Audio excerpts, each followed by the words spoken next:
If you are like me, you watched the interview with Vladimir Putin that Tucker Carlson gave. It was quite an interesting interview, over 2 hours long, but Mr. Putin gave the United States a little bit more credit than we deserve. I'll explain as we explore.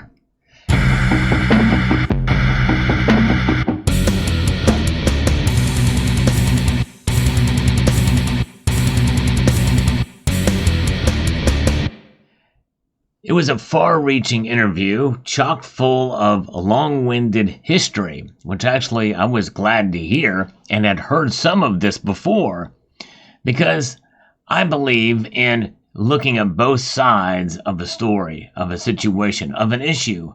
I believe it's good to expand our minds and to look at the nuance in everything. There's nuance in a lot of different issues out there. It does not mean that we should not be morally principled. And my views really have not changed, but I do have a little bit better understanding, at least in part, if we were to take his words at face value. And even then, some of what he had mentioned before in his justifications for the invasion of Ukraine is that based off of the Russian-speaking people and the denazification of the area into the east. But nonetheless, that's a separate aside.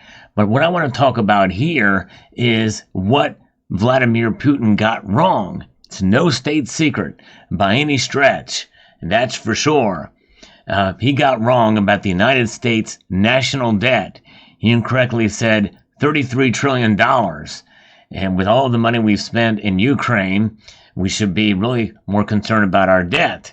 And actually, I hate to say it, but he's right. That's for sure. We put a lot of money into Ukraine, and not just for the war effort, but pretty much everything else. They essentially are becoming like another state of the United States with all the money we've been sending them. It's crazy.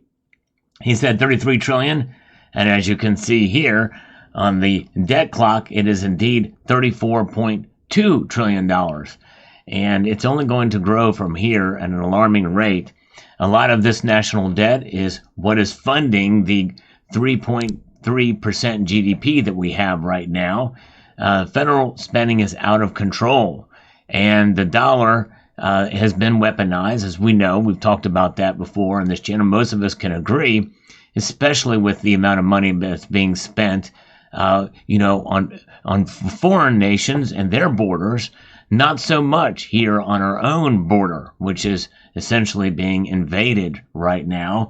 But nonetheless, that's another story, but an important one. And this is an interesting thing because the debt is so bad that, foreign dignitaries, they don't even know how much. It's crazy. And here it is. It's right there for all to see. But it's growing at such a rapid rate that it just becomes almost like just some big blob of numbers. And what's a trillion among friends? And essentially, I guess that's the point of Putin's message there. But the thing is the dollar, the currency that we use, is the most traded and the most utilized around the world. And it was eye-opening what Vladimir Putin said, about how many dollars that Russia had been using before sanctions. And even now, he said that Russia transacts, and about 13% of transactions are in the U.S. dollar still. And I guess it's dollars that have not been sanctioned yet, or I don't know how that's worked out, but nonetheless, dollars are still being used. But now with the weaponization and with the growth and the shift, the geopolitical shift, and the global shift, and trends are moving more towards other growing economies like Indonesia, he said in that interview. It was quite interesting and eye-opening. Whether or not you believe the rhetoric that he says, nonetheless, I think there are some realities that we're facing here. And this could be in part why gold was not mentioned during this interview. I think because he probably wants to feel like the relationships that he has with China and other countries in the BRICS, as was mentioned. And by the way, I believe that Tucker Carlson did a really good job in that interview, not just following along with what he was saying, but providing a gentle and polite challenge or questions, more just questioning, rather than trying to take him to task on certain things. But I thought it was a very fair interview. And I am somebody who, by the way, is not for the invasion of Ukraine. Notwithstanding, I thought that his lack of mention of currencies and how these currencies can be inflated and how they can be utilized and as fiat currencies, including in Russia, is quite intriguing. Now, Russia is a nation that is not a debt-based society like we are here in the West. Maybe that's why. But nonetheless, Russia has a lot of gold. But there was no talk about trade in other currencies or under a BRICS type of currency, a unified currency backed by gold or other commodities. That was not discussed, I think in part because he wanted to emphasize the already strong relationship with China, who he says is the world's largest economy and has been for quite a while. That's an intriguing and interesting concept. We know they're the second largest economy, but we also know that they're in trouble right now. And we also know that the yuan and their currency is under duress as well. But also, when you take a look at the amount of gold that China has, if you look into that, well, what they officially report and what they may have that maybe China or maybe Russia understands that they have, maybe it's been told, maybe they do have more gold than the United States. Maybe Russia has more gold than what they're saying. I'm not sure. It's intriguing. Tucker Carlson did ask him specifically about the dollar. As we look at these numbers here, it's just mind-blowing to see these numbers continue just to increase at an alarming rate. It's insane. And look at what's been put towards defense war. The defense money, does that mean paying for daycare for Ukrainian citizens or for businesses to keep up mom and pop shops in Kyiv? I don't know. Well, a lot of how are those dollars attributed? It's foreign aid. I don't know how you do that. You have all these other entitlements. Social Security is going to go bankrupt if we don't do something by about 2030 or so. And the interest that we're paying alone, that's money that's just being thrown away. The net interest on the debt, $746 billion.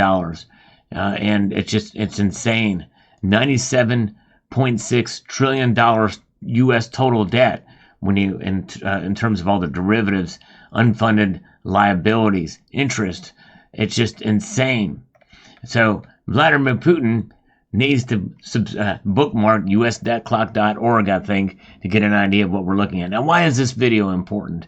Well, it's important because our debt is so bad, even our enemies can't use it against us. They can't keep track of how bad it's getting. But the thing is nobody cares over here, Mr. Putin. Nobody cares that we're an indebted nation. Why? Because the dollar is the strongest currency out there.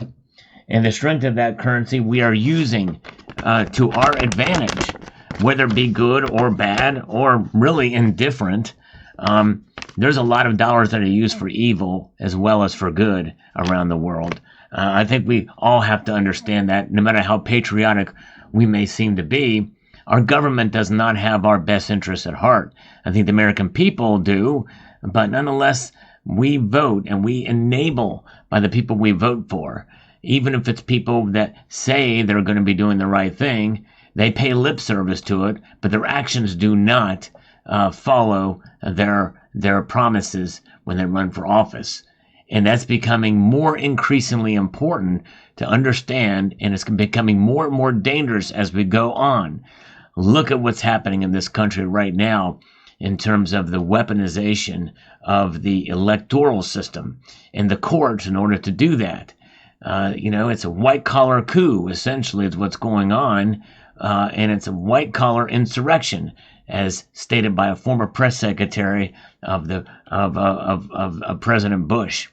That's an apt description of what's going on. And freedom of speech is being squelched by corporatism in this country, and it's sad and it's unfortunate, But the other thing is, the other side of the coin is, watching that interview with Putin, is he is the master of censorship and propaganda in his country.